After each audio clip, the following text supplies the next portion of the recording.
దేవుని వాక్యం చదువుకుందాం. మత్తయి సువార్త 10వ అధ్యాయం. పోయిన వారం చెప్పిన వాక్యాన్ని ఇప్పుడు కంటిన్యూ చేద్దాం. కొన్ని పాయింట్లు మిగిలిపోయినాయి. మత్తయి సువార్త 10వ అధ్యాయం. ఎన్నో వచ్చిన బాంధవేనా? పోయిన వారం రాసావా? అదన్నా 16 నుంచి చదువుతున్నాను. ఇదిగో తోడేళ్ల మధ్యకి గొర్రెలను పంపినట్టు నేను మిమ్మును పంపుచున్నాను గనుక పాముల వలె వివేకులను పావురముల వలె నిష్కపటులునై ఉండుడి. పాముల వలె వివేకులను పావురముల వలె నిష్కపటులునై ఉండుడి.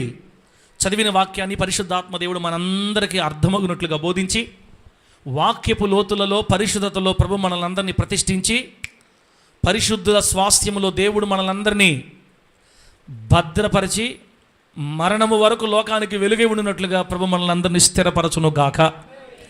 ఆమేన్. గట్టిగా ఆమేనని. పోయిన వారం ఏ పక్షి గురించి మాట్లాడుకున్నాం మనం చెప్పండి? పావురం గురించి. ముతుకూరులో పాము గురించి. పాము ముతుకూరు కాదు, నెల్లూరులో అయిపోయింది పాము గురించి. నేను వారం మీకు పావురం గురించి కొన్ని పాయింట్ నిలబడిపోయినాయి. యేసు ప్రభు వారు ఆ రోజుల్లో ఉన్న తనతో పాటు ఉన్న 12 మంది శిష్యులు చెప్పాడు, లోకం తోడేళ్లతో నిండి ఉంది. లోకంలో ఉండే వాళ్ళందరూ తోడేళ్ళు. ఎందుకంటే వాళ్ళకి నీతి న్యాయాలు తెలియదు, ప్రేమ తెలియదు. బహుభయంకరమైన ప్రజల మధ్యలోకి మీరు వెళ్తున్నారు. ఈ లోకంలో ఉన్నటువంటి తోడేళ్ల వంటి మనుషుల మధ్య మీరు నా కోసం సాక్షులుగా బ్రతకాలనుకుంటే మీకు వివేకం కావాలి, నిష్కపటమైన స్థితి కావాలి. అందుకని వివేకం మీరు నేర్చుకోవాలనుకుంటే పాము దగ్గర నుంచి నేర్చుకోవాలి. నిష్కపటమైన స్థితి మీరు నేర్చుకోవాలనుకుంటే పావురం దగ్గర నుంచి నేర్చుకోవాలి. పావురముల వలె నిష్కపటంగా ఉండండి, పాముల వలె వివేకంగా ఉండండి అని రెండు, ఒక పక్షిని ఒక క్షీరదాన్ని పరిచయం చేస్తాడు దేవుడు అక్కడ. కాబట్టి బిడ్డరా, మనం పావురం గురించి మాట్లాడుకుంటున్నాం.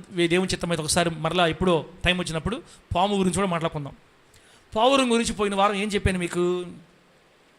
దేవుని వాక్యంలో పావురానికి చాలా ప్రత్యేకమైన స్థానం ఉందని, మొట్టమొదటిగా పరిశుద్ధాత్మ దేవుడు భూమి మీదకి ప్రత్యక్షమైనప్పుడు అడుగుపెట్టినప్పుడు యేసు ప్రభు వారు యోర్దాను నదిలో బాప్తిస్మిచ్చి యోహాను గారి చేత బాప్తిస్మం పొంది ఒడ్డుకు వచ్చినప్పుడు పరిశుద్ధాత్మ దేవుడు పావురం ఆకారంలో యేసు ప్రభు వారి మీదకి దిగి వచ్చి వాలడని రాయబడింది బైబిల్లో.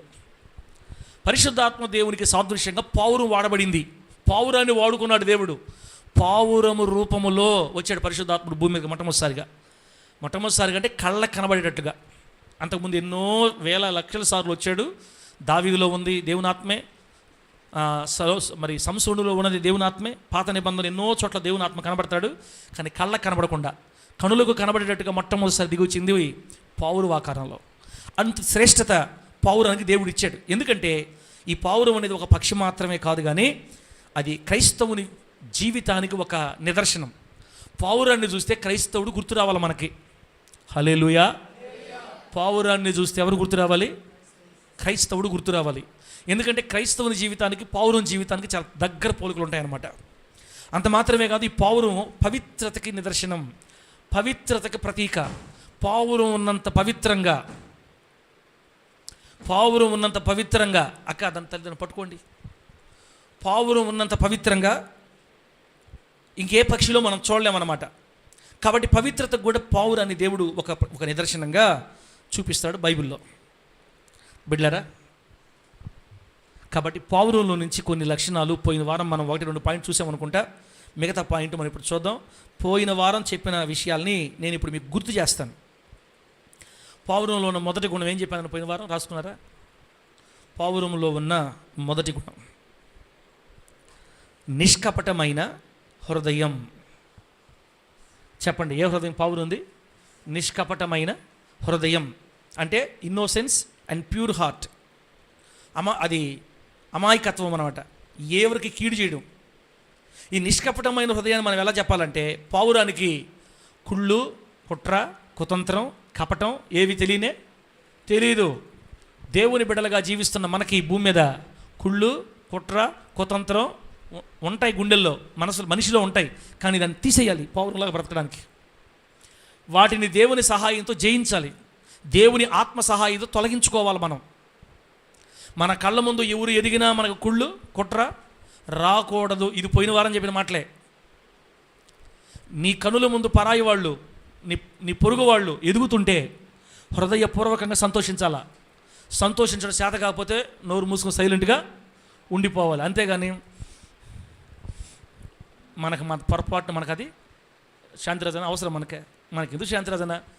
వాళ్ళు ఎదగడం వల్ల మనకేమో నష్టమా చెప్పండి? మన పక్కన ఉండే వాళ్ళు ఎదిగితే మనకేమో నష్టమా? ఒకవేళ వాళ్ళు కూలిపోతే మనకేమైనా లాభమా? మళ్ళీ ఆ మనిషి చూడు, మళ్ళీ దాన్ని లాగుతుంది వచ్చి ఏమీ చేద్దాం. ఈ తల్లి ప్రభువు నామానికి మహిమ కలుగును గాక. గట్టిగా చెప్పండి హల్లెలూయా. కాబట్టి పావురానికి కుళ్ళు కుట్ర కుతంత్రం అసూయ ద్వేషం లేనట్టే యేసు రక్తములో కడగబడి లోకములో నుండి వేరు చేయబడి పాపపు దుష్టత్వం నుండి వేరు చేయబడి దేవుని కొరకు మనం సాక్షులుగా రాజులైన యాజక సమూహంలో దేవుని ప్రజల గుంపులో చేర్చబడిన మనలో అవి కనబడకుండానట్లు మనం జాగ్రత్త పడాలా. పావురానికి భర్తే ఉండవు. ఆమేనండి. పావురానికి పుట్టడమే కుళ్ళు కుట్ర కుతంత్రమో ఉండవు. అది భర్త అటు పుట్టింది. కానీ మనలో అట్ట కాదు. మనలో పుట్టడం అన్నీ ఉంటాయి. కానీ దేవుని దగ్గర మనం కన్నీరు విడిచి వాటి మీద జయం పొందుకోవాలా. అయ్యా ఎందుకో కనికిరమ్మ కొత్త చీర కట్టుకుంటే నా మనసు అసలు తట్టుకోలేకపోతుంది. ఆ మనిషి ఇనిపోయిన చీర కట్టుకుంటే నాకు చూడాలనిపిస్తుంది. కానీ మంచి చీర కానీ కట్టుకుంటే మంచి బట్టలు కట్టుకుంటే పక్కన ఉండేవాళ్ళు అసలు నేను చూడలేకపోతున్నా. వాడు అంత అందంగా కటింగ్ చేసుకొని దూకొని వస్తే నా ముందు తిరగతుంటే నాకు ఎట్టం తెలుసా? ఒకప్పుడు సినిపోయిన లుంగి కట్టుకుని అట్టుండాలా. ఎందుకో మంచి బట్టలు వేసుకుంటే నా కళ్ళు చూడలేకపోతున్నాయా, కళ్ళు ఎర్రగా అయిపోతున్నాయా. ఈ భయంకరమైన దుష్టత్వాన్ని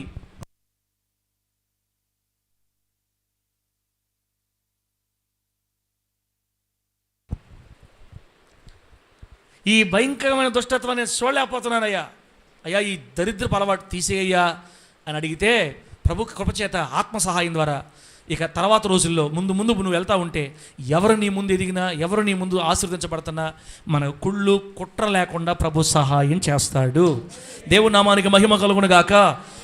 ఈ లోకంలో ఉన్న తోడేళ్ల చేతుల్లో మనం పడకుండా ఉండాలంటే మనకు కుళ్ళు కుట్ర కుతంత్రమో ఉండకూడదు. అప్పుడు మనం తప్పించుకుంటాం వాళ్ళ చేతుల్లో నుంచి. బిడ్డలారా, అలాగే పగ అసూయలు కక్షలు కూడా మనకి ఉండకూడదు. వాళ్ళు ఏదైనా మనం తిట్టారనుకో లేనిపోని వాడికి తగులు పెట్టుకుంటారు. అసలు మనది ఏం తప్పు లేకపోతే తగులు పెట్టుకుంటారు. లోకంలో ఉండేప్పుడు మన మీద వాళ్ళకి ఎందుకు అంత కుట్ర అంటే, కోపం అంటే, అసూయ అంటే, మనం అంటే వాళ్ళ పక్షాన సాతాను ఉన్నాడు, మనం దేవుని పక్షంలో ఉన్నాం. ఈ భూలోకంలో మనల్ని భయంకరమైన నిందల పాలు అవమానాల పాలు చేయడానికి, మనల్ని ఏడిపించడానికి వాడి ప్రయత్నాలు వాడు చేస్తుంటాడు. వాడి ప్రయత్నాలు వాడు చేస్తాడని దేవుడికి తెలిసే మీరు జాగ్రత్త. కుట్ర కక్ష అసూయ ద్వేషాలు మీరు ఇరుక్కోవద్దు. ఇరుక్కున్నారంటే వాడి చేతి దొరకతారు. మీరు జాగ్రత్తగా ఉండండి. నేను చూసుకుంటా మిగతాదంతా. మీరు నిలబడండి. మీ జోలికి ఎవరు వచ్చినా వాళ్ళ సంగతి నేను చూసుకుంటా. పగ తీర్చుట నా పని. ఆమేన్, హల్లెలూయా. పగ తీర్చుట నా పని, ప్రేమించుట మీ పని. మీ అంతు చూస్తాం, మిమ్మల్ని భూమి మీద లేకుండా చేస్తాం, మిమ్మల్ని గందరగోళం చేస్తామని మీ జోలికి ఎవరొచ్చి మిమ్మల్ని ఏదైనా చెయ్యాలని అనుకుంటే మీరు గుర్తుపెట్టుకోండి, మిమ్మల్ని ముట్టినవాడు నా కనుగుడిని ముట్టినవాడు.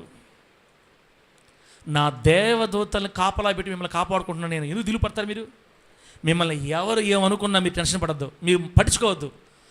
కుట్ర అసూయ కక్షలు పెట్టుకోవద్దు బిడ్డలారా. మీరు వదిలేయండి, క్షమించండి, ప్రేమించండి. ప్రేమ చేత కావట్లేదా క్షమించి మర్చిపోండి వాళ్ళని. వాళ్ళ బాధలు పడతారు. మీరు మాత్రం పావురంలాగా జాగ్రత్తగా ఉండండి అని మత్తయి సువార్త 18:3 చిన్నపిల్లలతో పోల్చాడు మనల్ని. మీరు చిన్నపిల్లల వంటి వారైతేనే. పావురాలకి చిన్నపిల్లలకి ఒకటే పోలిక. పావురాలకి ఎలా అమాయకంగా ఉంటాయో, కుట్ర కుతంత్రం లేకుండా నిష్కపటంగా ఉంటాయో, చిన్నపిల్లల మనసు కూడా సేమ్ అట్లాగే ఉంటుంది.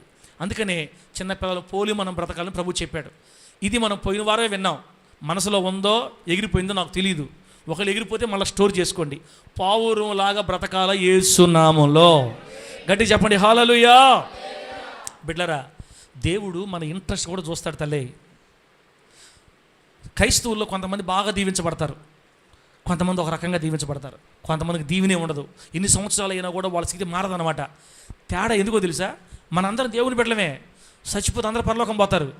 ఇక్కడ భూమి మీద ఎందుకు ఇంత తేడా ఉంటుందంటే, కొంతమందికి దేవుడు అంటే ఇంట్రెస్ట్, ఆసక్తి, వాక్యం అంటే ఇంట్రెస్ట్, వాక్యాన్ని చాలా ఇంట్రెస్ట్గా అంటారు, విన్న ప్రతి మాటని జాగ్రత్త పడుకుంటారు, అప్పుడప్పుడు గుర్తు చేసుకుంటూ ఉంటారు ఇంటికి వెళ్ళి. అది వాళ్ళకి ఇంట్రెస్ట్. అట్లాగా అలా దేవుని మీద ఆసక్తి కలిగిన వాళ్ళకి ప్రత్యేక కృప దొరకదు దేవుడి దగ్గర. అందుకే వాక్యం వినేటప్పుడు ఎట్లా వినాలి? మనం ఎట్లా వినాలి? ఇంట్రెస్ట్గా, ఆసక్తిగా. అందుకే బైబిల్లో ఉంటుంది, నా మాటలు నువ్వు శ్రద్ధగా ఆలకించిన ఎడలా అని ఉంటుంది బైబిల్లో. దేవుని వాక్యం చెప్పేటప్పుడు మనకి ఎట్లా ఉండాలా? ఏందిరా మనకి కర్మ 10 గంటలప్పుడు అట్లా ఉండకూడదు. శ్రద్ధ అంటే అర్థం ఏంటంటే, పక్కన ఏం జరుగుతుందో మనకు తెలియకూడదు. ఇంకా మన కళ్ళంతా సేవకుడి మీద ఉండాలి. వచ్చే ప్రతి మాట గుండెలకు దూసుకుపోతుండాల. ఒక్క మాటన పట్టేయాల యేసు నామంలో. వారానికి ఒక్క మాటన పట్టుకోపోతే మన జీవితం అప్పుడప్పుడు గుర్తు చేసుకుంటూ ఉంటాం.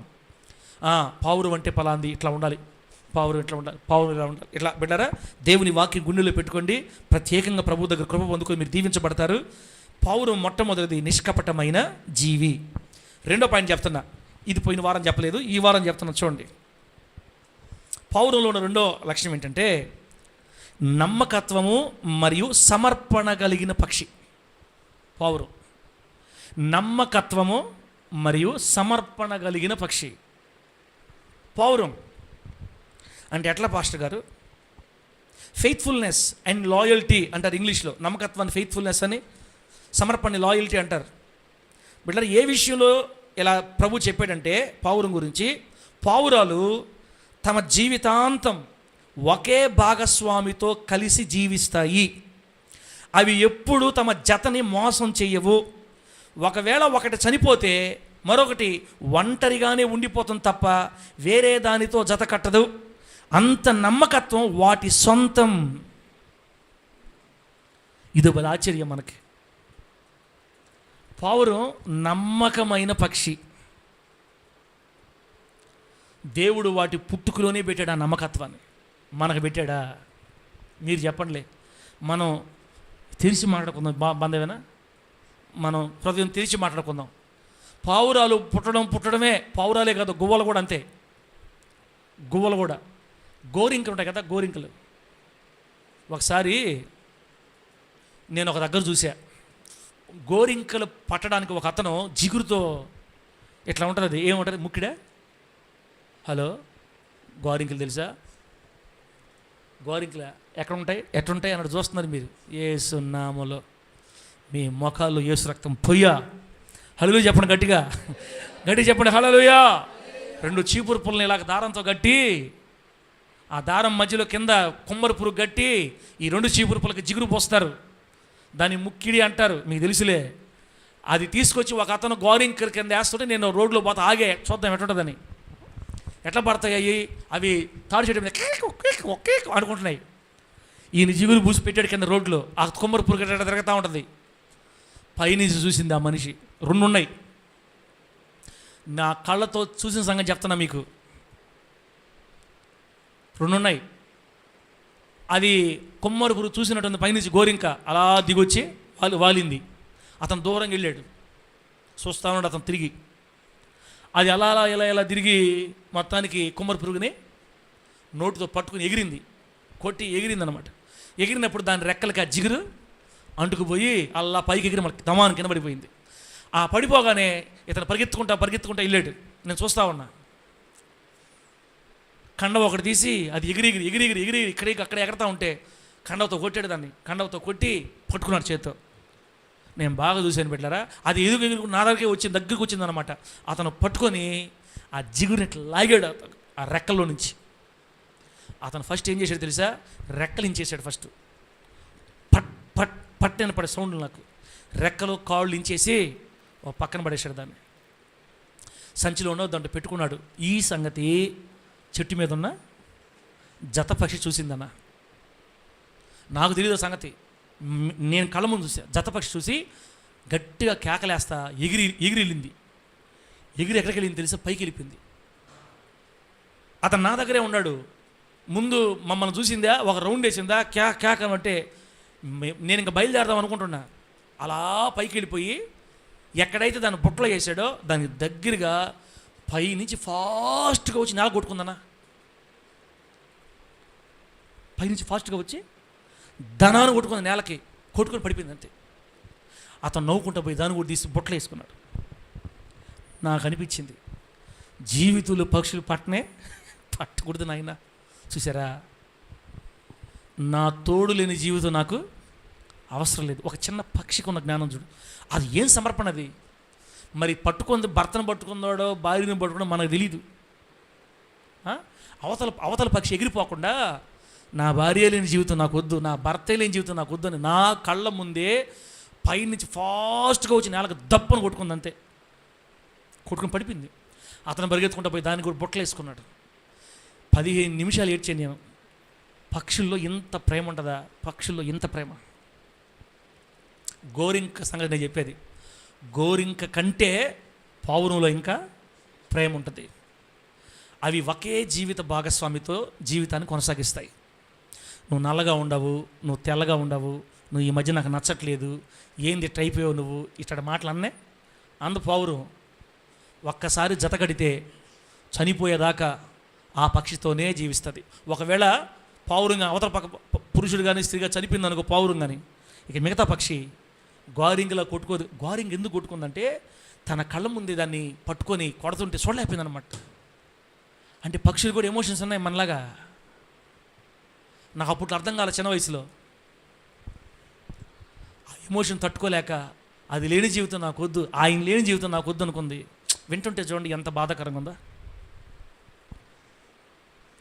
పిల్లల పావురం అయితే మరణం దాకా ఇంక వేరే పెళ్లి చేసుకోకుండా అలా ఉండిపోద్ది, ఒంటరిగా ఉండిపోద్ది ఇంకా. కానీ మనుషులం కదా మనమా, పావురం అంత పరిశుద్ధంగా మనం బ్రతకలేం, పావురం అంత పరిశుద్ధంగా మనం ఉండలేం. బ్రతకమని ప్రభు చెప్పాడు మనకి. బిడ్డలరా, భార్య భర్తలు కలిగి ఉన్నోళ్ళు మీరు వినాలి, ఈ మాట మనందరూ వినాలి. భార్య భర్తలుగా మనం దేవుని సందులో ఉన్నాం. పావురంలో నుంచి ప్రభు మనకు చెప్పింది ఏంటంటే, తోడేళ్ల వంటి మనుషుల మధ్య బతుకుతున్న మీరు నాకు సాక్షులుగా ఉండాలనుకుంటే మీరు విడాకుల జోలికి వెళ్ళకూడదు, లేకపోతే చిన్న చిన్న సమస్యలకి మీరు తగులు పెట్టుకోకూడదు, కొట్లాటలు పెట్టుకోకూడదు. మీరు లోకంలో నా బిడ్డలుగా ఉన్నారు కదా, తోడేళ్ళ వంటి మనుషులు ఏమంటారు తెలుసా? అదిగో దేవుడి బిడ్డలు, అదిగో 24 గంటల వాళ్ళ తగులు, 24 గంటల వాళ్ళ కొట్లాట్లు, 24 గంటల వాళ్ళు 24 తిట్టుకుంటూ ఉంటారు. బిడ్డరా, విడిపోవడానికి ఏవేవైతే కారణం అవుతాయో అవన్నీ మనం కంట్రోల్ చేసుకోవాలి. భర్తకి ఇష్టం లేనివేవో కంట్రోల్ చేసుకోవాలి, భార్యకి ఇష్టం లేనివేవో కంట్రోల్ చేసుకోవాలి. ఒకవేళ మన మనస్సు మన శరీరం సహకరించకపోతే దేవుని పాదాల దగ్గర పడి ఏడవాలి, ప్రభువా నా భార్యకి నేను నమ్మకంగా ఉండాలి, నా భర్త నేను నమ్మకంగా ఉండాలి. దేవ, పావురాన్ని పోలి నడవమని చెప్పేవు నువ్వు. అది ఒకే జీవిత భాగస్వామితో మరణం వరకు నమ్మకంగా ఉంటుంది. అర్థం చేసుకుంటుంది భార్యని, అర్థం చేసుకుంటాడు భర్తనే. మరణం దాకా ఒకే పక్షితో కాపురం ఉంటాయి. చనిపోయిందంటే చచ్చిపోయేదాకా మరలా ఇంక వేరే జత కట్టదంట. అది చూడండి, అసలు ఆ సమర్పణ చూడండి. బ్రతికినంతకాలం భర్తకి భార్యకి నమ్మకం ఉంటాయి, చచ్చిపోతే ఇంకెవరి జోలికి పోవు, నమ్మకం సమర్పణ కలిగి బతతాయంట. పావురాలు పవిత్రమైన పక్షి.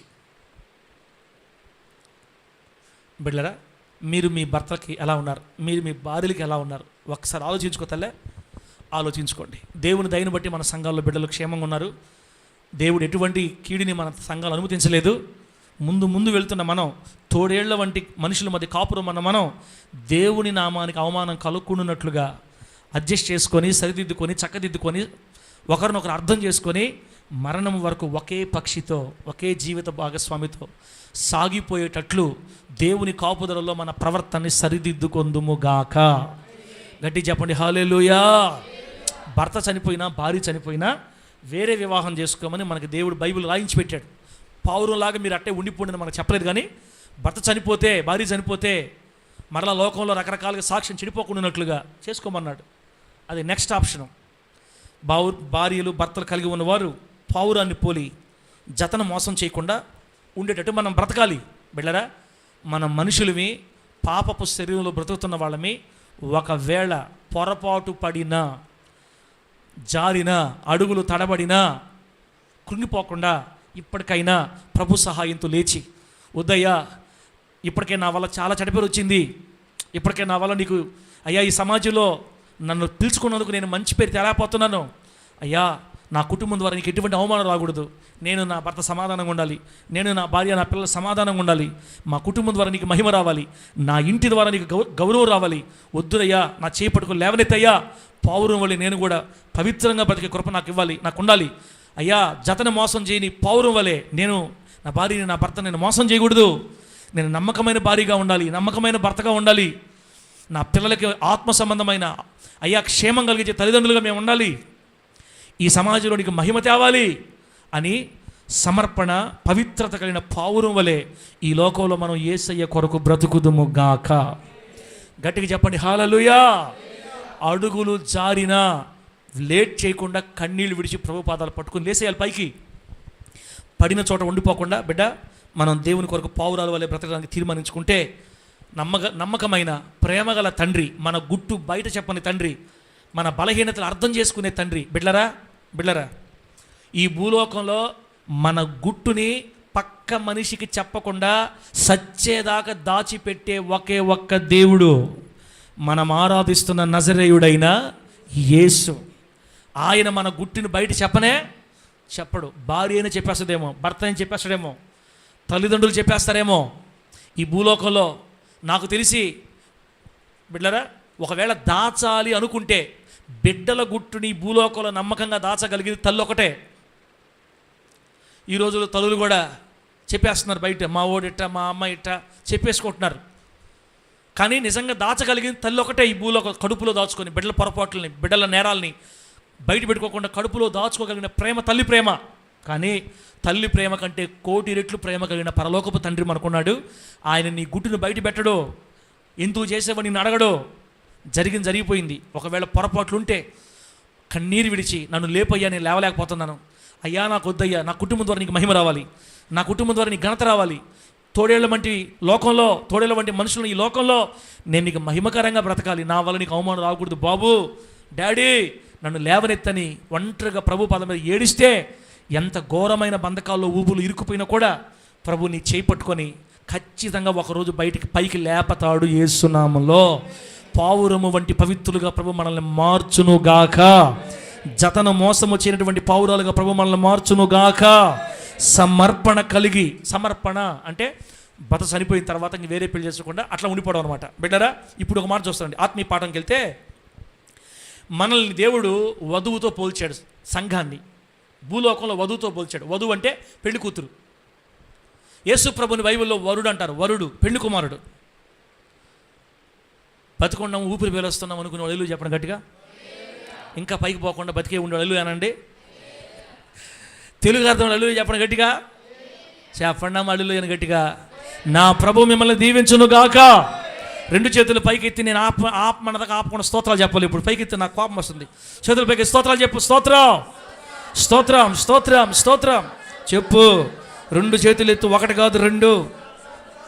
కాదు రెండు గట్టిగా చెప్పు. స్తోత్రం. పోయేస్తున్నాము నిద్ర మొత్తం ఆత్మ పో సైతం. స్తోత్రం. హల్లెలూయా. స్తోత్రం. ఇప్పుడు చప్పలు కొడతా చెప్పండి. స్తోత్రం.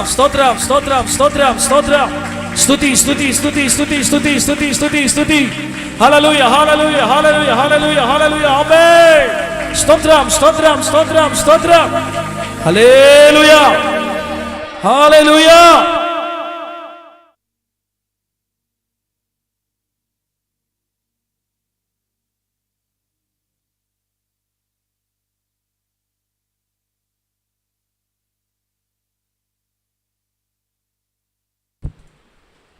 యేసు ప్రభు వారిని బైబిల్లో దేంతో పోల్చారు చెప్పండి. వరుడు, పెళ్లి కుమారుడు. పెళ్లి కుమార్తె కోసం త్వరలో రాబోతున్నాడు అనమాట తీసుకెళ్ళడానికి. పెళ్లి కూతురిని పెళ్లి చేసుకొని పెళ్లి కుమారుడు ఎక్కడ తీసుకోపోతాడు? మనం పెళ్లి చేసుకున్నారు, మన భార్యని పెళ్లి చేసుకున్నాము, ఇక అమ్మోళ్ళ ఇంట్లో పెట్టేసి వెళ్ళిపోతాం. ఇంటికే ఏం చేస్తాం? మన దగ్గర తీసుకొచ్చుకుంటాం కదా.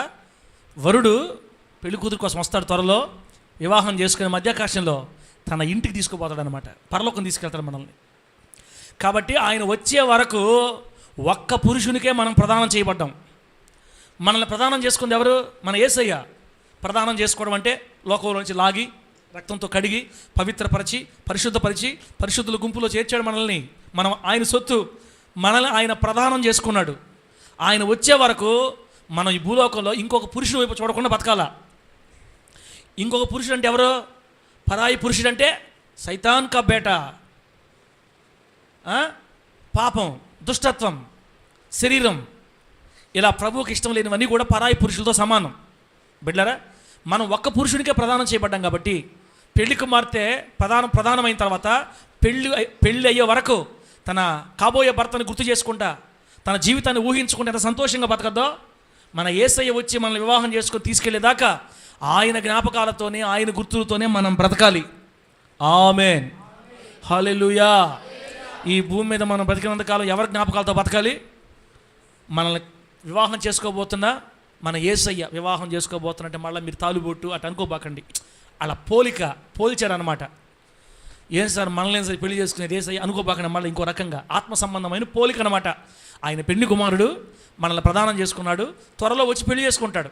ఆయన వచ్చే వరకు ఒక పెళ్లి కుమారుడు కోసం పెళ్లి కూతురు కలల గంట ఎదురు చూస్తుందో, పరాయి పురుషుని చూడకుండా ఎలా ఎదురు చూస్తుందో, ఎవరు సార్ నీకు చెప్పిందా? ఎవరు చెప్పారు నీకు? ప్రధానమైన తర్వాత ఇప్పుడు ఆడపిల్లలు ఇంకొకరి చోట్ల పెళ్లి కాకముందే ప్రేమలో ఉంటున్నారు, కొంతమంది పెళ్ళి అయిన తర్వాత కూడా ఆ వ్యక్తితోనే ప్రేమలో ఉంటున్నారు. వద్దులే అవన్నీ మనకి, అవి బయట సంగతులు మనకు వద్దు. మనమైతే సమర్పణ కలిగిన పవిత్రత కలిగిన పౌరం వలె ఒక్క పురుషునికే ప్రదానం చేయబడిన భార్య లేదా ఆ స్త్రీ పెళ్లి కుమార్తె ఎంత నమ్మకంగా ఉంటుందో కాబోయే భర్త కోసం, మనం అలా నమ్మకంగా ఉండడానికి సాయశక్తుల్లో ప్రభు సహాయంతో మనం ప్రయాసపడాలి, నిలబడాలి, సమర్పణ కలిగి బ్రతకాలి. నా జీవితం నా యేసుకే సొంతం. ఆమేనానండి. నా జీవితం యేసయ్యకే సొంతం, నా ప్రభువుకే నా జీవితం సొంతం. నా దేవుడు తప్ప ఈ లోకంలో నాకు ఎవరు లేరు. నేను నా దేవుని కోసమే బ్రతకాలి, ఆయన కొరకు ఏదైనా చేయాలి, ఆయన కొరకు ఈ భూలోకం ఎంతో కొంత చేయాలి. నా దేవుని సాక్ష్యాన్ని నేను కాపాడాలి. నా వల్ల నా ప్రభు చెడపేరు రాకూడదు. ఈరోజు ఎంత ఆరోగ్యంగా బ్రతకడం నా దేవుని కృప. ఇన్ని కోట్ల మంది నన్ను పిలుచుకున్నాడు నా దేవుడు. నేను ఆయన కోసం బ్రతకాలి. అయ్యో ప్రార్థన చేయలేకపోతున్నానే, అయ్యో బైబిల్ చదువుకోలేకపోతున్నానే, అయ్యో నా ప్రభుని సంతోషపెట్టలేకపోతున్నానే. పొద్దున్న లేచిన దగ్గర నుంచి చనిపోయే వరకు మన జీవితాలు, మన తలంపులు, మన ఆలోచనలన్నీ మన ప్రియుడు చుట్టూ తిరుగుతూ ఉండాలి. దేవుని స్తోత్రం కలుగునుగాక. మన యేసయ్య చుట్టూ తిరుగుతుండాలి. ఆమె చెప్పండి గట్టిగా. అర్థమవుతుందా? అలా మనం దేవుని ఆలోచనలతో, దేవుని తలంపులతో బిడ్డలారా, అలా మనం ప్రభువు కొరకు పావురం వాళ్ళు ఎదురు చూస్తా బతకాలన్నమాట. అది ఇక్కడ అర్థం. ప్రకటన గ్రంథం 2వ అధ్యాయం 10వ వచనం ఏముంటుందంటే, ప్రకటన 2:10 ఏముంటుంది తెలుసా? మరణము వరకు నమ్మకంగా ఉండుము, నేను నీకు జీవ కిరీటం ఇచ్చేదని రాయబడి ఉంటుంది. మరణం దాకా నమ్మకంగా ఉండాలి మనం. ఎవరికి? మనల్ని ప్రదానం చేసుకున్న యేసయ్యకి తల్లే, యేసయ్యకి నమ్మకంగా ఉండాలి. సార్ ఎట్లా సార్? చిన్న అలవాటు ఉంది సార్ నాలో, ఏం చేయమంటావు సార్? పైకి వెళ్ళలేకపోతున్నాను సార్. బిడ్డలారా, మన అలవాట్లో ఉండటానికి ప్రభు పిలవలేదు. రోమపత్రిక 1:2 ఏమో తెలుసా? దేవుని ప్రియులు అనగా పరిశుద్ధులుగా ఉండుటకు పిలువబడిన వారికి అని రాయబడి ఉంటుంది. అసలు ప్రభు మన లోకంలోంచి పిలిచిందే పరిశుద్ధంగా బ్రతకడానికి. పరిశుద్ధంగా బ్రతకమనే ప్రభు మనల్ని పిలిచాడు. జారిపోవడంలో, తొట్టుపడడంలో కురింగిపోవాల్సిన అవసరం లే. ఏదైనా బలహీనత ఉందా? లేవాలన్న ఆశ ఉండాలి నీకు. దేవునికి స్తోత్రం కలుగునుగాక. ఆ ఒక్క ఆశ ఉంటే చాలు, లేపేస్తాడు యేసు నామములో. ఆశ ఉండాలా. ఆశ ఉండకపోతే కష్టం. బిడ్డలారా, నిజంగా నిన్ను నన్ను దేవుడు పిలిచుంటే మనలో లేవాలన్న ఆశ ఎప్పటికీ చావదు. లేవలేకపోతున్నాను తండ్రి, నన్ను లేపని ఏడుస్తావు దేవుడి దగ్గర. నువ్వు ఏడుస్తూ ఉంటావు. ఒకరోజు పరలోకంలోంచి చెయ్యి వస్తుంది నీకు. నీ చెయ్యి పట్టుకొని నిన్ను ముట్టి తాకి ఆ పాపం మీద సంపూర్ణ జయాన్నిచ్చి ఈరోజు పడి ఉన్న నిన్ను ఇక పడిపోకుండా నిలబెడతాడు యేసు నామములో. గట్టి చెప్పు హల్లెలూయా. పడకూడదు, లేవాలి అన్న ఆశ ఉండాలా. నన్ను పడకుండా చేయయ్యా అని కోరుకుండాలా. బిడ్డ, మనం పెళ్లి కుమారుడుకు ఎదురు చూసే పెళ్లి కూతురులాగా సమర్పణ కలిగి ఆయనకి సమర్పించుకొని పవిత్రత కలిగి బ్రతకాలని, మరణం దాకా నమ్మకంగా ఉండాలని, ఏ పాపం వైపు చూడకుండా, లోకాసుల వైపు చూడకుండా, శరీర తత్వం వైపు చూడకుండా, మన దేవునికి నమ్మకంగా విశ్వాస పాత్రంగా జీవించే అలవాటు మనం ఉండాలని, ఆ గుణం మనకు ఉండాలని పౌరాన్ని మన కళ్ళ ముందు దేవుడు పెట్టాడు. అర్థమైంది అనుకుంటున్నాను. అర్థమైతే గట్టిగా హల్లెలూయా అని చెప్పండి. దేవుడి నామానికి మహిమ కలుగునుగాక. గట్టిగా చెప్పండి హల్లెలూయా. 2 విషయాలు చెప్పాను తల్లే. పావురంలో మొట్టమొదటి గుణం ఏంది? పావురం నిష్కపటమైన పక్షి అనగా కుళ్ళు, కుట్ర, కుతంత్రం, ద్వేషం, అసూయ, పగ, కక్ష ఉండవు అంతే. చిన్న పిల్లలను పోలి బ్రతుకున్నట్లుగా పావురాన్ని పోలి మనం బ్రతకాలి. రెండోది పావురం ఏం చెప్పాను? నమ్మకమైన పక్షి, తర్వాత సమర్పణ కలిగిన పక్షి. తన జతపక్షితోనే జాగ్రత్తగా ఉంటుంది. చనిపోతే ఇక ఒంటరిగా ఉండిపోద్ది. దానికి పాపం అంటే ఇష్టం ఉండదు బిడ్డరా. కాబట్టి మనం కూడా ఈ భూలోకంలో అలా బ్రతకాలని ప్రభు కోరుకుంటున్నాడు బిడ్డరా. తర్వాత మూడో పాయింట్ చెప్తున్నాను. మూడో పాయింట్, పావురం సమాధానాన్ని, నిరీక్షణని మోసుకొచ్చే గుణం. పావురానికి సమాధానాన్ని, నిరీక్షణని మోసుకొచ్చే గుణం. Messenger of piece and hope. ఎక్కడ సార్ అదే సమాధానం ఎక్కడ మోసుకొస్తుంది పావురం అంటే, బైబిల్ గ్రంథంలో ఒక సందర్భం ఉంది. నోవాహు కాలంలో పావురం ఉంది కదనా? నోవాహు కాలంలో పావురం ఉందా లేదా? సీమోను, నాకేం తెలుస్తుంది, నన్ను సార్ పట్టుకుంటాను. నువ్వా ఏదో రాక ఒకసారి వస్తే ప్రశ్నలు అడగతావు, నాకు భయం పుట్టుకుని నేను మళ్ళీ పోతాను. చర్చకొచ్చినప్పుడు నన్ను ప్రశ్న అడగబాకండి సార్ మీరు. నీవు కాకివా పావురానివా? తలే మళ్ళీ పెడుతుంది ఈ పాట. నోవాహు ఓడని సంఘంలో 2 పక్షులు నీకు నాకు గుర్తుగా అని పాడతాం కదా. అప్పుడు నోవాహు వాళ్ళు ఏమున్నాయి? కాకి, పావు. ఇప్పుడు వాళ్ళు చాలా రోజుల నుంచి నీళ్ళ మీద ఉన్నారు. ఇప్పుడు నోవా గారి టెన్షన్ ఏంటంటే, భూమి మీద నీళ్లు ఇంకిపోయాయా ఇంకా లేదా అది తెలుసుకోవాలా. ఫస్ట్ ఏమనుకున్నాడు? కాకిని వదిలేడు. ఆ కాకి పోయింది, పోతే నీళ్ళు ఇంకా ఇంకలేదు, కానీ నీళ్ల మీద మాత్రం శవాలు ఉన్నాయి. పశువులు, జింకలు, దుప్పులు ఏవేవో ఉన్నాయి. దీనికి పండగే పండగ. ఇక్కడ ఒక ముక్కుతో పొడుస్తుంది. ముక్కుతో పొడిస్తే గట్టిగా ఉంది, ఇది లేచి ఎగిరి ఇంకో దగ్గర పోద్ది. ఇలా పంపించిన యజమానుడిని నివాసం ఉన్న ఓడను మర్చిపోయి అటు ఇటు తిరగతా దాన్ని బతికింది. చూసి ఆయనకు అర్థమైంది, నీ బుద్ధి పోగొట్టుకోలేదు పో అని వదిలేసాడు దాన్ని. కాకి రాలా తిరిగి. అప్పుడు ఆయన ఏమనుకున్నాడంటే, ఇట్లా కాదు, కాకి కాదు, ఈసారి పావురం పంపించాలా అని పావురాన్ని పంపించాడు బిడ్డలారా. పావురం పంపిస్తే అంటే ఇది రెండోసారి పావురం. ఫస్ట్ సారి పావురం పంపించాడు. పావురం పంపించిన తర్వాత అది కాలు నిలపడానికి కూడా నీళ్లు స్థలం లేదన్నందున, కాలు నిలుపుటకైనను స్థలము లేనందున, అంటే ఇంకా నీళ్లు ఇంకలేదు, భూమి అంతా నీళ్లు ఉన్నాయి కాబట్టి అవి ఎగిరి తిరిగి మళ్ళీ ఓడ దగ్గరికి వచ్చేసింది. ఓహో, నీళ్లు ఇంకలేదు, మంచి బిడ్డ నాకు సమాచారం తెచ్చింది, నాకు నేను ఏం కోరుకున్నా అది తీసుకొచ్చింది ఈ పావురం అని సంతోషపడి చేతులతో మళ్ళీ లోపల తీసుకున్నాడు. మళ్ళీ కొంతకాలం తర్వాత అదే పావురాన్ని మరలా వదిలేడు కిటికీలో నుంచి.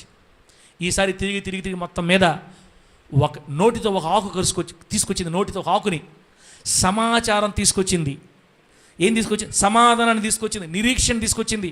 యజమానుడా, భూమి మీద నీళ్లు ఇంకిపోయాయి, ఇదిగో దానికి సాక్ష్యమే నా నోట్లో ఉన్న ఒలీవ ఆకుని తీసుకొని వచ్చి యజమానికి ఇచ్చింది. అంటే భూమి మీద మళ్ళా జీవం చిగురిస్తుంది, భూమి మీద మీరు బ్రతకొచ్చు, మీరు బ్రతకడానికి పరిస్థితి చక్కబడ్డాయి, దేవుని ఉగ్రత చల్లారిపోయింది, నోవాహు గారు భూమి మరలా నార్మల్ అయిపోయింది, దేవుని సమాధానం మనం పొందుకుంటాం భూమి మీద అని దైవజనుడికి నోవాహు గారికి ధైర్యాన్ని, నిరీక్షణని మోసుకొచ్చింది పావురం. ప్రభు నామానికి మహిమ కలుగునుగాక. నోవాహు గారికి సమాధాన సువార్త తీసుకొచ్చింది, సమాధానాన్ని, నిరీక్షణని. ఇంక ఇబ్బంది లేదు, మొత్తం కవర్ అయిపోయిందయ్యా అన్న సమాచారం తీసుకొచ్చింది నోవాహు గారికి. బైబిల్లో ఉన్న ఈ సందర్భాన్ని గుర్తు చేసుకొని పావురంలో ఒక తత్వం మనం అలవాటు చేసుకోవాలి. అదేంటంటే, ఇప్పుడు పావురంలో నుంచి మనం కూడా సమాధానకర్తలుగా బ్రతకాలి భూమి మీద.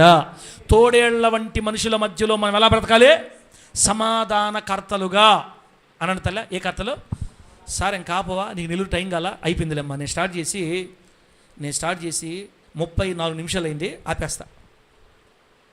ఇంకా మమ్మల్ని ఇప్పుడు ఊరు ఆగుతావా, అరుగోబాకండి అని మరి అంత పెద్ద మాట అనబాకండి. కొంతమంది కళ్ళు మూసుకొని ఇట్లాంటి నాకు ఆ ఫీలింగ్ వచ్చేస్తుంది, ఇంకా మమ్మల్ని వదలవు నువ్వా, ఇంకా బావా ముత్తు నిలువుకే అన్నట్టు పోతానులేమ్మా. ఎన్ని అనుకున్న 4 దగ్గర తిరగాలి కదా. 2 మాటలు వినండి. పావురము వలె తోడేళ్ల వంటి మనుషుల మధ్య బతుకుతున్న మనం సమాధానకర్తలుగా బ్రతకాలి. అంటే గొడవలు ఉన్న చోట, గొడవలు పడిన కుటుంబాల్లో, నిరాశ నిస్పృహల్లో ఉన్న మనుషుల మధ్యకు నువ్వు వెళ్ళినప్పుడు నువ్వు వాళ్ళ జీవితంలో దేవుని ప్రేమని, దేవుని నిరీక్షణని పంచే సమాధాన దూతలుగా మనం బ్రతకాల భూమి మీద. దేవునికి స్తోత్రం కలుగును గాక.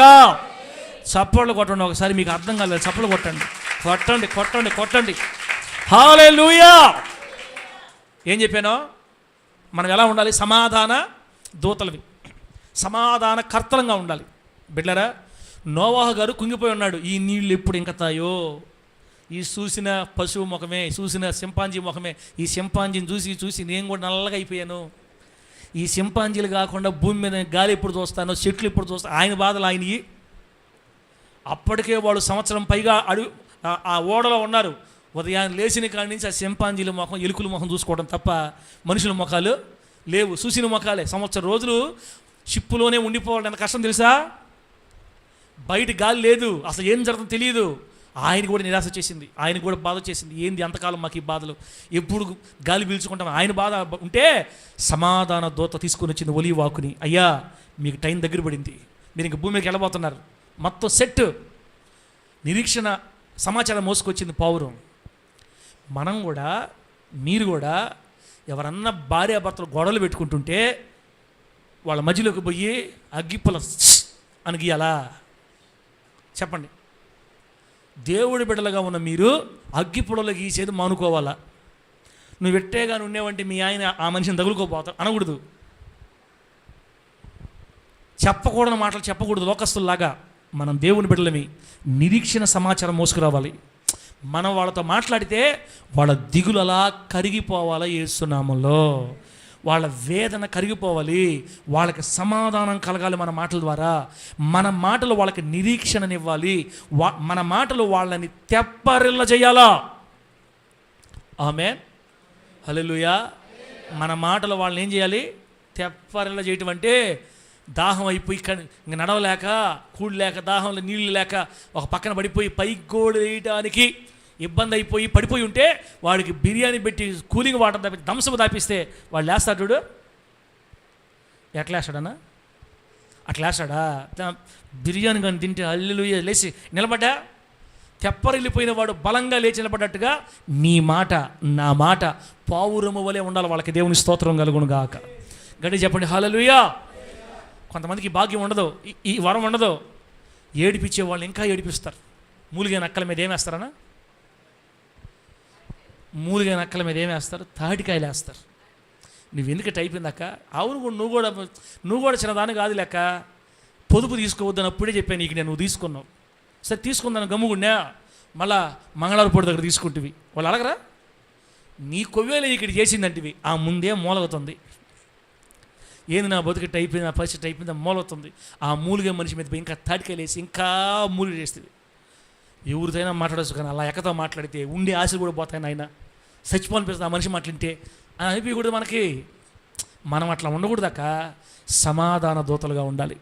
మనం ఏ ఇంట్లోకి వెళితే ఆ ఇంట్లోకి దేవుని ప్రేమను మోసుకెళ్ళాలా. మనం ఏ ఇంట్లోకి వెళితే ఆ ఇంట్లోకి సమాధానాన్ని మోసుకెళ్ళాలా. మనం ఎక్కడ అడుగు పెడితే అక్కడ నిరీక్షణ మోసుకెళ్ళాలా. రే లోక, నీలో పొరపాటు ఉందని నేను చూసా, నువ్వు టెన్షన్ పడబాకు, దేవుడు క్షమిస్తాడు. కానీ మనం ఇలా ఉండకూడదురా, ఇలాగే ఉండిపోకూడదు. మనం లేయాలి. నీకు లేవాలనిపించట్లేదా? దేవుడు ప్రేమిస్తాడు. మన ప్రేమగల దేవుడు మన దేవుడు. ప్రభువా, నాకు లేవాలన్న కోరిక రావాలి ప్రభువా, నన్ను నిలబెట్టి ప్రభువా, నన్ను విడిచిపెట్టే దేవుడు కాదయ్యా అని అడుగురా. ఖచ్చితంగా దేవుడు నేను లేపుతాడు. మనకంటే భయంకరంగా పడిపోయిన ప్రభు లేపాడు. నేను వదిలిపెట్టాడు దేవుడు. నేను ఖచ్చితంగా ప్రేమిస్తున్నాను నా మాటినో. నువ్వు దేవుడు దూరంగా ఉండొద్దు, ఇట్లా ఈ పాపంలో ఉండనని నువ్వు దేవుడు దూరం అయిపోవద్దు. ఆయన నిన్ను ప్రేమిస్తున్నాడు, ఖచ్చితంగా నేను లేపుకుంటాడు. నువ్వు మందిరం రావడం ఆగొద్దు. నేను చెప్తున్నా నీకు, మందిరం రావడం ఆగొద్దు. నేను ఏ నాటికైనా ప్రభు లేపుతాడు, నువ్వు దీవించబడతావు. నిన్ను ఇలా వదిలేయడు. నువ్వు చెప్పే మాటలకు వాడికి ఏమనిపించాలా? ఏం తగినట్టు అనిపించాలా? ఎండలో దంసపు తగినట్టు అనిపించాలా? బైబిల్లో ఒక మంచి మాట రాయబడుతుంది, సమయోచితమైన మాట ఉప్పు వేసినట్టు ఉంటుందంట. ఉప్పు వేసినట్టు కృపాసహితంగా రుచిగా ఉంటుందంట. సమయోచితమైన మాట మనుషులు తెప్పరలా చేస్తుంది. అట్లాంటి మాటలు కలిగిన నోరుని దేవుడు మనకు అనుగ్రహించునుగాక. అంటే చెప్పండి హల్లెలూయా. మీ నోళ్ళలో ఉన్న శని కొట్టివేయబడును గాక యేసు నామములో. ఏముంది నోళ్ళలో? కొంతమంది నోళ్ళు ఏముంటుందనా? శని. దేవుడి బిడ్డల నోళ్ళలో శని ఉండకూడదు. నోరు తెరిస్తే నిరీక్షణ రావాలి, నోరు తెరిస్తే దేవుని ప్రేమ రావాలి, నోరు తెరిస్తే బిడ్డలను ఆదరించాలి. ఏం చేసేవో ఏమో, ఈ బతుకు బతుకుతుండవు అనకూడదు. మనము ఈ బతుకుని నా ప్రభు మారుస్తాడు, ఈ బ్రతుకులు నేను లేవనెత్తాడక్క. ఏందక్క ప్రేమగల దేవుడి బిడ్డకు ఏందక్క అయిపోతున్నావు నువ్వు? ఎందుకు దిగులు పడుతున్నావు? ఖచ్చితంగా నీ భర్త మారతాడు. అన్న దేవుడు మారుస్తాడక. చెడిలా, నీ బ్రతుకు నీ జీవితం దీవించబడుతుంది. నీ బిడ్డల భవిష్యత్తు బాగుంటుంది. మన ప్రభు అన్యాయసుడు కాదు. మన దేవుడు మనల్ని విడిచిపెట్టేవాడు కాదు. నా మాటినో, నన్ను జ్ఞాపకం చేస్తాడు, దేవుడు నిన్ను జ్ఞాపకం చేసుకుంటాడు. నేను ప్రార్థన చేస్తానక్క, టెన్షన్ పడదు మీరు. మిమ్మల్ని ఖచ్చితంగా నా ప్రభు దీవిస్తాడని ఏ మాటలో సమాధాన దూతలుగా ఉండాలి. అటువంటి మంచి కృప దేవుడు మనందరికి అనుగ్రహించునుగాక. మత్తయి సువార్త 5:9 ఉంటుంది, సమాధాన పరచువారు ధన్యులు, వారు దేవుని కుమారులు అనబడతారు. దేవునికి స్తోత్రం కలుగునుగాక. మనం బ్రతికినంత కాలం సమాధాన పరచాలి ప్రజల్ని. పావురం సమాధాన దూత, పావురం నిరీక్షణ మోసుకొచ్చిన పక్షి. అర్థమవుతుందా? బిడ్డ లాస్ట్ మాట చెప్పేసి ఇంకా ఆపేస్తానులే. లాస్ట్ మాట చెప్పి ఇంకా ఆపేస్తా. లాస్ట్ మాట ఏంటంటే 4వది అన్న, 3 చెప్పింది 3 కదన్నా, 4వది చెప్తున్నాను. పావురం యొక్క 4వ గుణం ఏంటంటే, పావురం పరిశుద్ధతకి ప్రతీక. పావురం పరిశుద్ధతకి ప్రతీక లేదా పవిత్రతకి మాదిరి. పావురం పవిత్రతకి మాదిరి, సింబల్ ఆఫ్ ప్యూరిటీ అంటారు ఇంగ్లీష్లో. సింబల్ ఆఫ్ ప్యూరిటీ, పవిత్రతకి చిహ్నం అన్నమాట. అసలు పావురం అంటేనే పవిత్రత. అమ్మా ఎక్కడే ఉంటే హల్లేలూయా అనండి, పోకుండా ఏడే కానీ ఉంటే ఒకసారి గట్టిగా అందరం కలిసి చెప్దాం, హల్లెలూయా హల్లెలూయా. పావురం దేనికి ప్రతీక? పరిశుద్ధతకి, పవిత్రతకి. ఎలా చెప్తారు పాస్టర్ గారు అంటే, పావురం ఎప్పుడు కూడా కుళ్ళిపోయిన ఆహారాన్ని లేదా చనిపోయిన జంతువుల మాంసాన్ని తినదు. అవునా కదా? అవునా కాదా? పావురం ఎప్పుడు కూడా కుళ్ళిపోయిన ఆహారాన్ని తినదు, చనిపోయిన జంతువుల మాంసాన్ని తినదు. అదేంటంటే పవిత్రమైన ఆహారాన్ని, అనగా కేవలం మంచి గింజల్ని, అది వెతికి శ్రేష్టమైన గింజలు తింటది, పవిత్రమైన ఆహారం తింటది. కాకులు డేగలు మాత్రం బంధమన్నా ఎందుకు సార్ నువ్వు ఇంకా కాకులు పడుకో, కానీ సార్ మన ఇల్లు పోదాం, మనమా టిఫిన్ కూడా చేయలేదు, పొద్దు నుంచే వెళ్ళిపోదాం లేనా. కాకులు డేగలు మాత్రం ఈ కుళ్ళిపోయిన వాటిని, యాడ బరి కనపడితే బరి మీద వాళ్తాయి, యాడ కుక్క కనపడితే కుక్క మీద వాళ్తాయి. ఈ కాకులు, ఈ డేగలు ఈ కుళ్ళిపోయిన మాంసం మీద వాలుకుంటా తింటా పోతుంటే, పావురం మాత్రం శ్రేష్టమైన గింజల్ని వెతుక్కుంటూ వెళుతుంది. దాని ఆహారంలోనే ఉంది అది ఎంత పవిత్రమైందో. అది వాలాలన్నా పవిత్రంగా ఉండాలా. అర్థమవుతుందా? ఏడ సార్ పావురు వాలేది పవిత్రంగా మాకు తెలీదా అనబాకండి. కాకులతో డేగలతో పోల్చుకుంటే పవిత్రతే. మనకంటే వాష్రూమ్లు ఉంటాయి, బాత్రూమ్లు ఉండి నీళ్ళు పోసుకొని క్లీన్గా ఉంటాం. వాడికి వాష్రూమ్లు అంటే పావురాలు బాత్రూమ్ని పెట్టి అవి కూడా నీట్గా ఉంటాయి మనలాగా. యాడ్ సార్ పోయి ఒకసారి అవి ఉండే దగ్గర చూడు, నువ్వు ముక్కులు మూసుకుంటావే నువ్వు. అమ్మ వాడికి ఏం దేవుడు ఆ జ్ఞానం ఇవ్వలేదు, మనకంటే జ్ఞానం ఇచ్చాడు కాబట్టి మనం బాత్రూమ్లు కట్టుకొని నీట్గా బయటకు వస్తే ఫ్రెష్గా వస్తాం, హ్యాపీగా వస్తాం, ఇల్లు బాగుంటాయి. వాటికి ఇల్లు అంటే వాటి ఆహారం కానీ వాటి నివాస ప్రాంతాలు కానీ నీట్గా పవిత్రతను కోరుకుంటాయి, మురికిని కోరుకోవయి. అర్థమవుతుందా? అది మురికి ప్రదేశాల్లో వాడడానికి ఇష్టపడదు. అర్థమవుతుందా? అలాగే ఆ పాఠంలో నుంచి క్రైస్తవులమైన మనం కూడా లోకమనే మురికిలో వాలడానికి ఇష్టపడకూడదు. ఆమేన్. క్రైస్తవులమైన మనం, తోడేళ్ల వంటి మనుషుల మధ్య కాపురమున్న మనం మురికిలో వాలడానికి ఇష్టపడకూడదు. అంటే పాపము ఉన్న చోటకి నువ్వు వెళ్ళడానికి ఇష్టపడకూడదు, చెడు స్నేహితుల మధ్యలో వెళ్ళడానికి ఇష్టపడకూడదు, దేవుని చిత్తము కాని ప్రదేశాల్లోకి వెళ్ళడానికి ఇష్టపడకూడదు. బై బర్త్ మనకు వచ్చేయాలది. బాప్తిస్మం తీసుకున్న మరుక్షణం దేవుడు మనల్ని పిలిచి, మనల్ని తాకి, మనల్ని ముట్టి, మనల్ని కడిగి, మనల్ని ఆకర్షించుకున్న క్షణంలోనే మనలో ఈ ఫీలింగ్ వచ్చేస్తుంది, నేను దేవుని బిడ్డని, పాపం దగ్గరికి వెళ్ళకూడదని నీకు వస్తుంది. కానీ పక్కన ఒకడల్లా, ఎవరోడా ముఠా మేసరోళ్ళ, బ్లాక్ మ్యాన్ వల్ల వాడు కావాలని లాగడానికి ప్రయత్నం చేస్తుంటాడు. అప్పుడు మనం గుర్తుపెట్టుకోవాలి, ఓహో నేను ప్రత్యేకించబడిన బిడ్డను కాబట్టి మురికి సంబంధమైన ప్రజల మధ్య నేను వెళ్ళకూడదు. బైబిల్ ఒక మాట ఉంది, మూర్ఖమైన వక్రజనం లాంటి ప్రజల మధ్యలో మనం వెళ్ళకూడదు. మనం ప్రత్యేకించబడిన వాళ్ళమి. పావురం వలె శ్రేష్టమైన గిన్నెల దగ్గర ఉండాలా, పావురం వలె పరిశుద్ధమైన ప్రదేశాల్లో వాలాలా, దేవుని బిడ్డలతో స్నేహం చేయాలి, ప్రార్థనా పరులతో స్నేహం చేయాలి, మందిరంతో స్నేహం చేయాలి, దేవుని పాటలు వినాలి, దేవుని వాక్యం వినాలి, దైవ సంబంధమైన తలంపుల మధ్య బ్రతకాలి.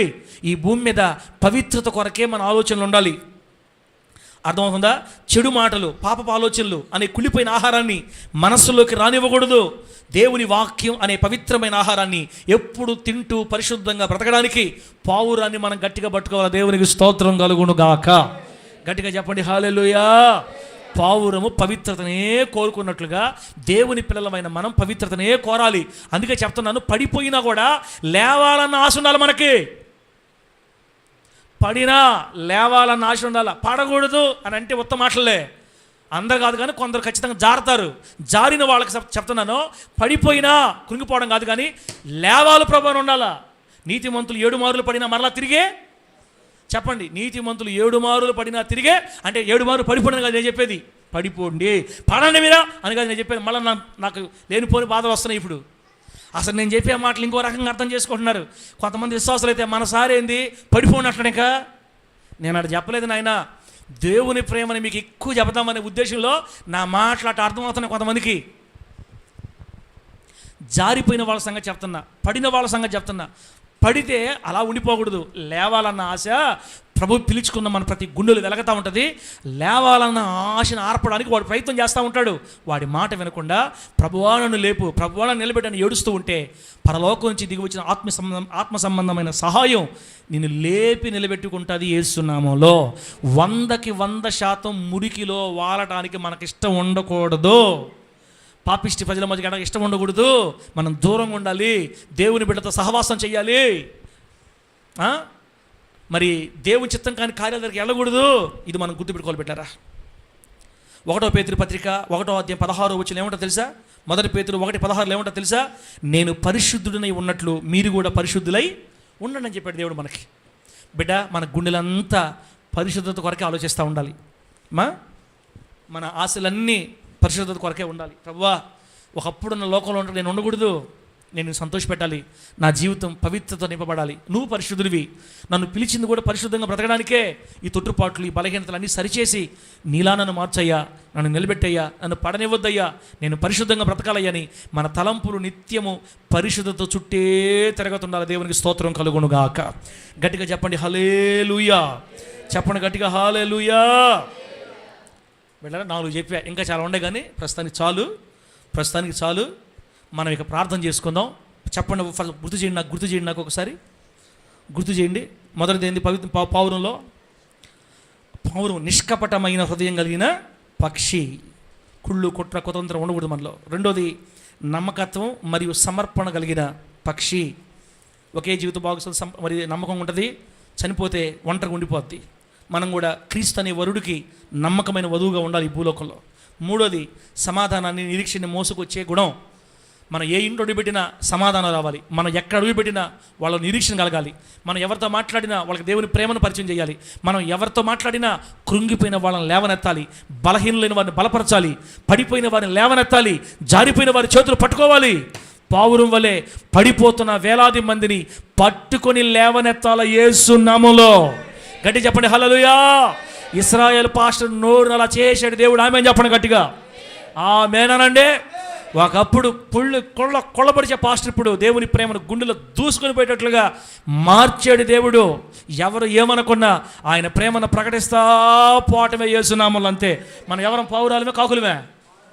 పావురం ఎప్పుడు కూడా సమాధానాన్ని మోసుకొని వస్తుంది, దేవుని ప్రేమను మోసుకొని వస్తుంది, నిరీక్షణ మోసుకొని వస్తుంది.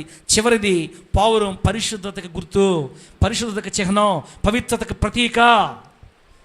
చచ్చే వరకు మన తలంపులన్నీ పవిత్రత చుట్టే తిరగతుండాలా. జారిపోయినా పడిపోయినా లేవాలి, లేవనెత్తమని ప్రభుని అడగాలి. మనం ఆయన ఆలోచనతోనే జీవించాలి, ఆయన కొరకే బ్రతకాలి, పరిశుద్ధులతో స్నేహం చేయాలి, సంఘం నమ్మకంగా ఉండాలి, దేవునితో అటాచ్మెంట్లో ఉండాలి, ప్రభు కోసం మన ఆలోచనలు ఉండాలి. దూరం అయిపోతాను అనిపిస్తే వెంటనే ప్రార్థన పెట్టుకోవాలి, మరలా సేవకుల దగ్గరగా ఉండాలి, సంఘాల దగ్గరగా ఉండాలి. ఆయన అనుభవాల్లో, ఆయన అరుగుజాడల్లో, ఆయన ఆవరణలో మన జీవితం గడిచిపోవాలి. ఇలా బ్రతికితే ఈ భూలోకంలో మనమే పావురాలు. దేవునికి స్తోత్రం కలుగునుగాక. భూలోకంలో ఉన్న తోడేళ్ల మధ్య బతుకుతున్న నువ్వు పావురం వలె జీవిస్తే వాడు ఒక్క విషయం కూడా నేను తప్పు చూపించలేడు. ఈ భూలోకంలో మన బ్రతుకుల ద్వారా దేవునికి గౌరవం వస్తుంది. ఆమేన్. దేవుడికి ఏమొస్తుంది? గౌరవం వస్తుంది. అటువంటి గౌరవప్రదమైన జీవితాన్ని ప్రభుకి ఇవ్వడానికి ఈరోజే మన జీవితంలో చిన్న చిన్న మరి ఆ బలహీన సరి చేసుకొని బలలో చేతులు వేసి పరిశుద్ధపరచబడి సంతోషంగా సాగిపోదాం. ఈ భూమి మీద బ్రతుకున్నంత వరకు దేవుడు మనల్ని పావురాల వలె బ్రతికేటట్లు చేయును గాక. గట్టి చెప్పండి హల్లెలూయా. చిన్న పల్లవ పడతాం, ప్రార్థన చేసుకుందాం. నీవు కాకివా పావురానివా, నీవు కాకివా పావురాని.